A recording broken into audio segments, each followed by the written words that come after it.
There comes a day not marked on any calendar, not celebrated by anyone around you, when your soul gets tired of performing. Tired of performing for love, for belonging, for permission. Tired of dancing like a trained animal for the applause of people whose validation has become your prison.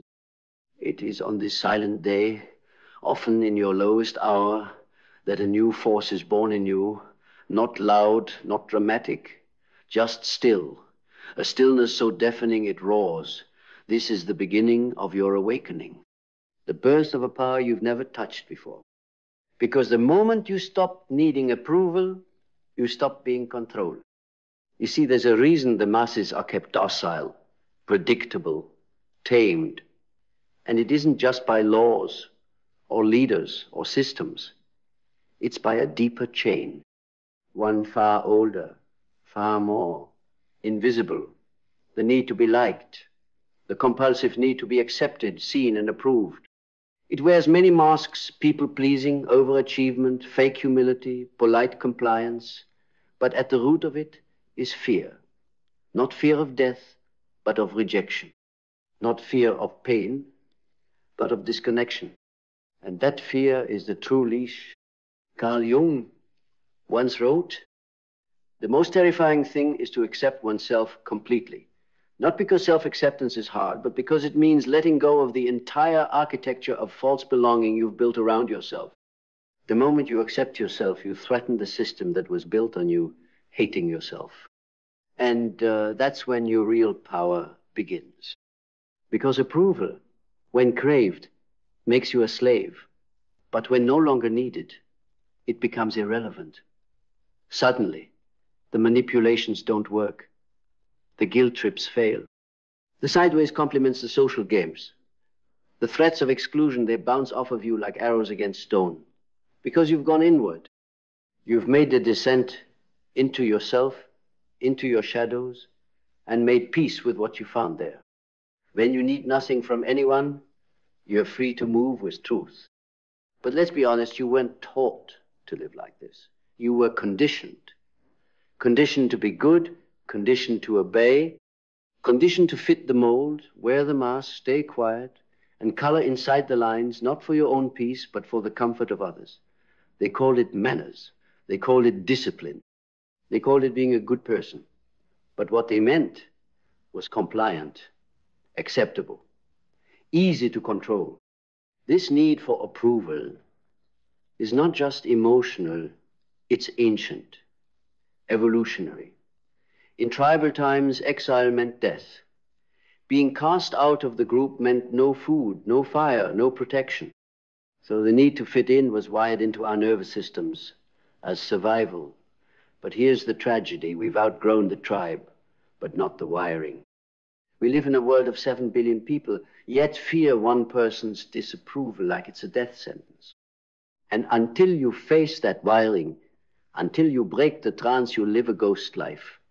One where your words are not yours, your actions are not yours, even your dreams are not yours. Just borrowed desires, pre-approved by the culture, recycled through you, safe, predictable, powerless. But when you burn the script, when you become willing to lose the crowd to find yourself, you become a threat to the entire system. Because a man who no longer needs your praise is ungovernable. A woman who no longer needs your validation is unstoppable. This is why the masses are medicated with likes, with followers, with applause. Because if they ever tasted the raw purity of self-approval, they would never trade it for social acceptance again. Think about it. Who holds the power in any interaction? The one who needs less. If you're dying for someone's attention, they own you. If you're aching for praise, you are manipulatable. If your self-worth inflates and deflates based on someone else's opinion, you're not living, you're auditioning. Every conversation becomes a performance. Every relationship becomes a negotiation. Every silence feels like rejection. And that is not freedom. But once you stop needing it, really stop, not as a defense, but from the marrow of your being, you start to walk different. You start to speak from a deeper place. Your words carry weight not because you're trying to be impressive, but because you don't need to be. You've seen your shadow, you've befriended your monster, you've embraced your contradictions. You no longer contort yourself to be digestible. You no longer water yourself down to be palatable. You are no longer a servant to perception. You are a warrior of essence. Nietzsche said, the individual has always had to struggle to keep from being overwhelmed by the tribe. But the moment he breaks free, the tribe calls him dangerous, because he is no longer swayed by shame, no longer molded by guilt, no longer pulled by fear of judgment. This is what happens when you stop needing approval. You become fully alive.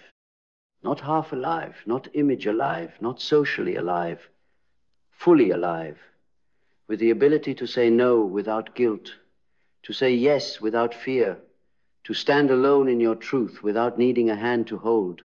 That kind of presence terrifies people. Not because you are rude or arrogant, but because you are sovereign. And sovereignty in a world that profits off your insecurity is an act of rebellion. They don't teach this in schools. They teach obedience, memorization, compliance. They don't teach children how to trust their own intuition, how to navigate without applause, how to walk without a map. Because if they did, the machine would break. But the world doesn't need more obedient people, it needs more awake ones. And awakeness begins the moment you choose to disappoint others instead of betraying yourself. The moment you choose solitude over fake connection, truth over likability, depth over charm. Let them misunderstand you. Let them call you cold, arrogant, distant. Let them whisper your name in confusion, unable to categorize you anymore. That's what happens when you stop performing. When you stop contorting, when you stop seeking permission to be whole, you don't become less, you become real. Because approval is a drug, and you were addicted. The highs of being chosen, the lows of being ignored, the obsession with being seen a certain way, but now you are sober, no longer chasing the high, no longer afraid of the withdrawal. You've replaced the need to be liked with the need to be whole. And in that wholeness, you found a new kind of power, not loud, not flashy, but undeniable. The power of presence, the power of a man who looks you in the eye and does not flinch. The power of a woman who speaks and the room falls silent, not because of volume, but because of truth. It is the power of someone who has nothing to prove, nothing to protect, nothing to sell. Because once you stop needing approval, every move you make becomes yours. Every word you speak becomes a reflection, not a performance. And every step you take is grounded not in strategy, but in soul. This is what the world cannot teach you. It can only break you down until you have no choice but to teach it to yourself. And you will. You will learn to walk without applause. You will learn to speak without softening. You will learn to stand alone until your very solitude becomes magnetic, until your very silence becomes disruptive, until your very being, unedited, unfiltered, unapologetic, becomes a mirror that exposes the world's own cowardice. And you'll walk, not away from the world, but into yourself, into the places you once avoided, into the shame, the rage, the grief, the wildness. You will reclaim your throne from the parts of you that gave it away. Because here's the truth. Your power was never lost, it was just buried. Beneath the need to be good, beneath the urge to be liked, beneath the addiction to approval. But it is still there, waiting for you to stop begging and start becoming. And the moment you do, you don't rise above the world. You drop beneath it, beneath the noise, beneath the games, into a depth that cannot be touched by likes or comments or gossip or fame, into a realm where your worth is not on the table because it was never up for discussion. This is the power of the one who no longer needs anything. And that, my friend, is what makes you unstoppable. They won't know what to do with you, because the moment you stop seeking approval, you stop playing by rules you never agreed to. You unshackle yourself from every unspoken contract, the silent demands to smile when you feel rage, to nod when your soul screams no, to shrink so others can feel tall. You tear up every script written for you by the frightened, the insecure, the lost, and you begin writing in blood, in instinct, in truth. You walk into rooms differently now. You don't check faces for signs of acceptance. You don't adjust your posture for comfort. You don't scan for the alpha. You are the axis now. The storm no longer rages outside you, it lives within. And instead of trying to quiet it, you channel it. Because the fire in your chest, the one you were taught to dim, is your divine inheritance. It's not a flow, it's a compass, a flare, a rebellion against the dying of your own light. And here's what no one tells you. When you stop needing approval, people don't just respect you more, they reveal themselves. Watch closely. The ones who only loved you when you were agreeable will begin to resent you. They'll accuse you of changing, becoming distant, cold, hard. They'll use guilt as a leash, hoping to pull you back into your role as the ever-accommodating version of you they could manage. But you won't bite. Not anymore. Because now you see what was really happening. You were not being loved. You were being used. Your compliance was their comfort. Your silence was their safety.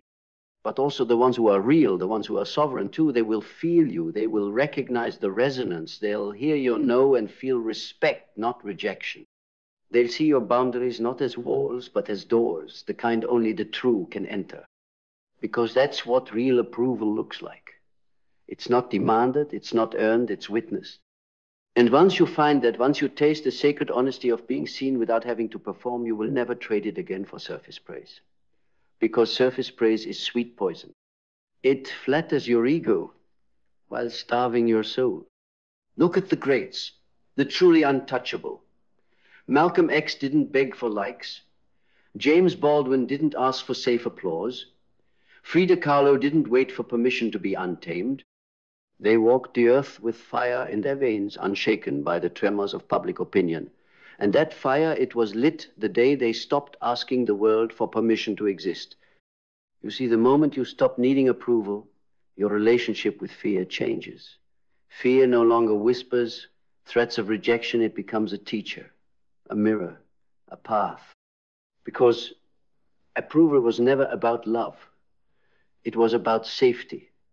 But real safety isn't external. It's not in acceptance. It's in sovereignty. It's in knowing that even if the world turns its back on you, you won't turn your back on yourself. And when you get there, truly get there, people feel it. Your presence changes. It's not aggressive. It's not defensive. It's still grounded, unapologetic. The kind of presence that says, I am not here to be chosen. I am here to choose. You choose who gets your time. You choose who earns your truth. You choose when to speak and when to let silence do the talking. Because now you understand, silence is not weakness. It's power. It's the pause before the earthquake, the breath before the roar. And you no longer rush to fill the silence with validation-seeking noise. You let it speak for you. Because sometimes the most powerful thing you can say is nothing. Nothing to defend, nothing to explain, nothing to justify. This kind of power cannot be mimicked. It cannot be faked because it's not aesthetic, it's energetic. It comes from living in integrity with your own soul. And integrity has a weight to it. It grounds you. It gives your words gravity. It makes people stop and look, not because you're trying to be seen, but because you've become the kind of person who can no longer be ignored. But here's the twist. When you stop needing approval, you don't become disconnected from others. You become more connected, deeply, authentically, because you're no longer trying to extract love from others through performance. You're offering truth. And truth is the only foundation strong enough to hold real connection. The false self seeks love through masks. The true self radiates love without needing anything back. And that's what makes you magnetic.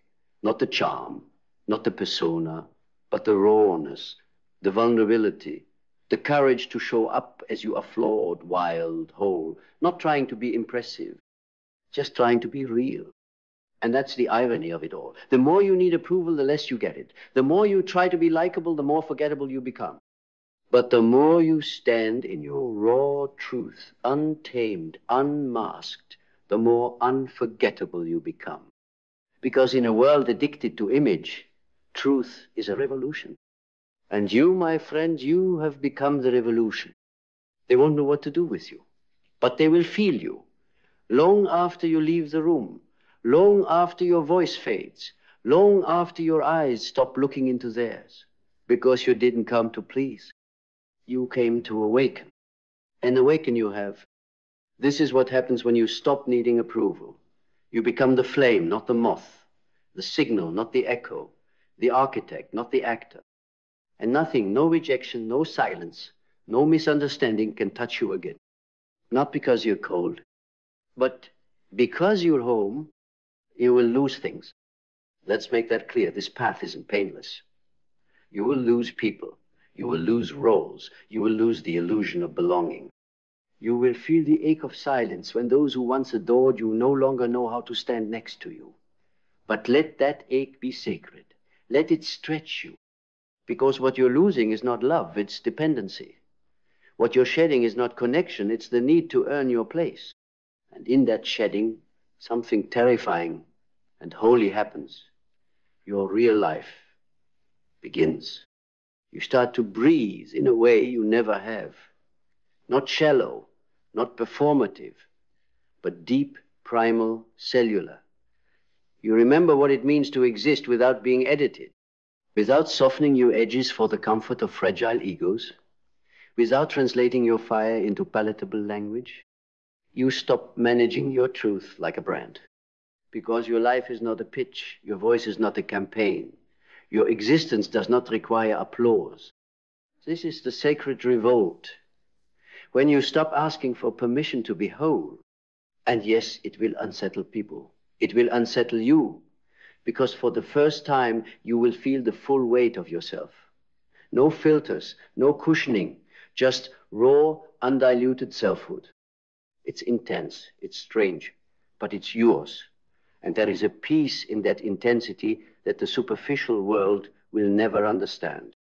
Because you are no longer trying to be understood. You are no longer translating your soul into digestible sound bites. You are speaking in the language of essence now, the language of energy, of presence, of stillness. And those who hear it, truly hear it, will not just nod. They will tremble, because your truth wakes something ancient in them too. You become a mirror they cannot look away from. And that's the true power of approval detox. You don't just free yourself. You invite others to rise, to meet you in the wild, to drop their masks, to feel what it's like to not be at war with themselves anymore. You stop being a person. You become a permission slip. And that permission to be untamed, to be unedited, to be whole, that is the most radical thing you can offer this world. Because in a world built on performance, authenticity is violence. It disrupts, it confronts, it destroys false safety. And so they'll call you dangerous, arrogant, selfish, cold. They'll try to shame you back into shape, but your shape no longer fits their mold. You are not hard, you are clear, you are not cruel, you are clean, you are not unkind, you are unowned. And that unownership, that sovereign selfhood, is a threat to every system built on self-betrayal. Because this world is not broken because people are evil. It's broken because people are afraid. Afraid of rejection, afraid of judgment, afraid of being cast out. So they betray themselves in tiny, invisible ways every day. And that betrayal over time becomes their identity, their prison, their sickness. But you have chosen a different illness. You have chosen solitude over false approval. You have chosen silence over shallow affirmation. You have chosen the weight of being real over the ease of being liked. And that choice, it heals, not quickly, not painlessly, but truly. Because when you stop needing approval, you begin approving yourself. Not in theory, in action, in behavior, in decisions. You stop abandoning yourself for comfort. You stop selling your peace for proximity. You stop dimming your light so others don't feel small. You become, instead, a sanctuary. Not for everyone, but for the few who are ready.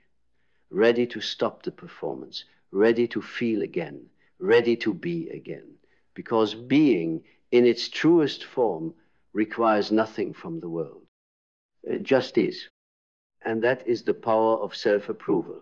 It is not loud, it is not flashy, it is the soft, solid thunder of someone who no longer needs to be anything else. Not smarter, not prettier, not more successful, not more spiritual, not more relatable.